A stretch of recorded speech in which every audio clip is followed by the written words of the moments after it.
నేను చాలామంది రాజకీయ నాయకులను చూసాను కానీ, పవన్ కళ్యాణ్ గారి ఇలాంటి నాయకుడిని ఇప్పటివరకు చూడలేదు. ఎందుకంటే, ఈ వీడియో పూర్తిగా చూసేసరికి మీకే అర్థమవుతుంది. ఈ ఫోటోను ఒకసారి గమనించండి ఫ్రెండ్స్.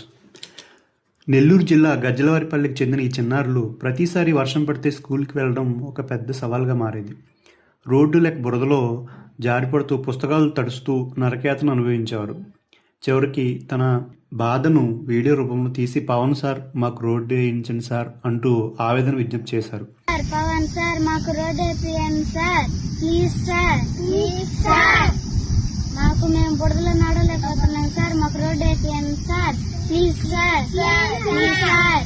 చిన్నారుల అమాయక మొర సోషల్ మీడియాలో వైరల్గా మారింది. డిప్యూటీ సీఎం పవన్ గారి కళ్ళకు కనిపించింది, వారి దృష్టికి చేరింది.